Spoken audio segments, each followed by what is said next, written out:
Time for the market report. Looks like the rally may have ended this week. For how long, we're not sure, but markets did take a downturn. We'll get into it, but first, the numbers. What were the week's biggest gains and losses? And then a deep dive into turfgrass economics. You might be surprised just how much this business affects you and the things you take for granted. So, markets closed the week on a downturn, most commodities down, some in a big way. Let's take a look. The week's only gain, lumber up about $13.50, more than a 2% increase from the previous week. The week's biggest loss, wheat, down nearly 48.25 cents. That's an 8% decrease from the previous week. Other significant changes are sugar and corn, both down 7%. It's everywhere, a normal part of our lives, and other than basic maintenance, we don't really pay it much attention. Grass. Turf grass to be specific, and you'd be surprised the economics behind its development and uses. Here's a special report. You might not realize it, but turf grass is everywhere, from lawns to sports fields to places you wouldn't consider. And that's where the economics of this plant variety shines. It's ubiquitous and is a regular part of our everyday lives. And in Mississippi, the biggest use of it is not where you'd think, but you likely see it every day. It's the largest specialty crop in the United States by acreage, not necessarily by money, by monetary amounts, but it is a large crop. In the state of Mississippi, we tend to sort of group together different scenarios of turf grass. Lawn and landscape is really probably about, I'd say, a quarter to maybe even 35% of the total turf grass in the state. But a large majority beyond that is actually roadside right-of-way. In fact, depending upon the numbers you look at and how you really qualify turf grass, roadside right-of-way is the majority. Up and down any interstate or highway, it is the mown right-of-way adjacent to the roadway.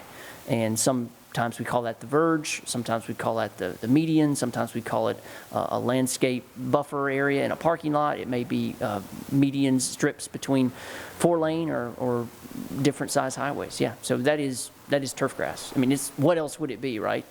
There is no other category necessarily, to lump it into, but that's what we call it. It's turf grass. Most of that grass is planted alongside the roadway, and most of it is non-native as well. Although native grasses do tend to overtake these turfs over time, depending on how far north or south along the highways you travel.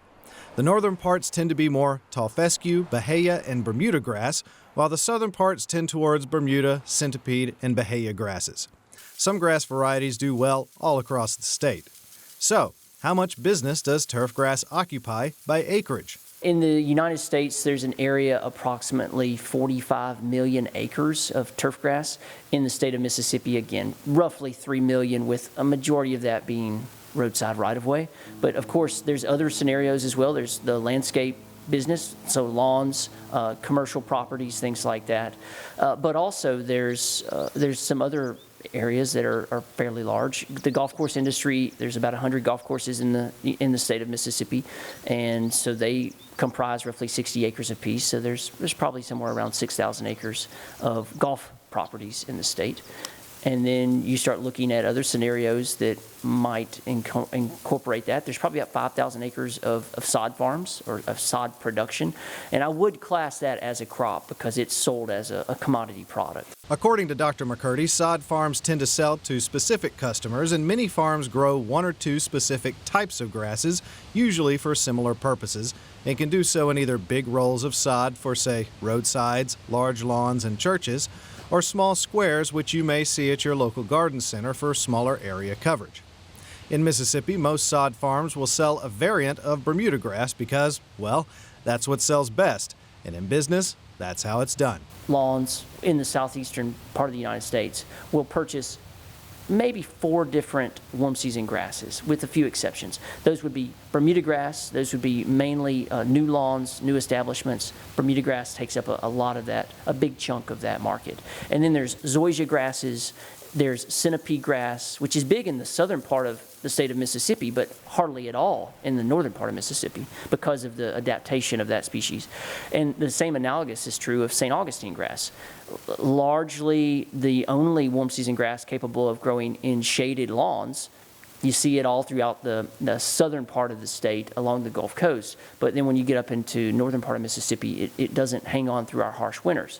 So that's the kind of, I guess, the specialization that you see across the state as far as our sod production industry goes. It is not just for lawns and roadsides. Specialty grasses are also used for sports fields, golf courses, and other athletic needs.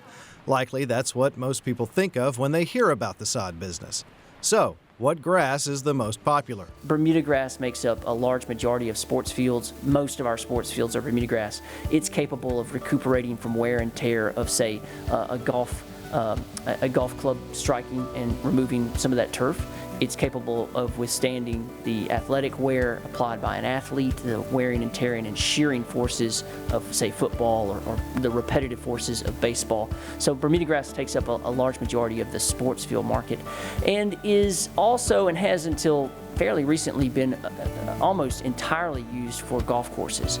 But now we're starting to see some other grasses, specifically zoysia grasses, being used for things like golf course fairways, because the zoysia grasses, the species, the varieties have really improved over the last few decades. According to Forbes, the U.S. sod and turf industry takes in $2.2 billion. And although artificial turf has taken a chunk out of that, according to Dr. McCurdy, it's more prevalent in drier areas of the country, while the Southeast, including Mississippi, enjoy weather that's advantageous to natural turf. And that's it for a deeper look into the markets. Commodities slipping in price, but that might just be a temporary slip. We'll see how it bears out.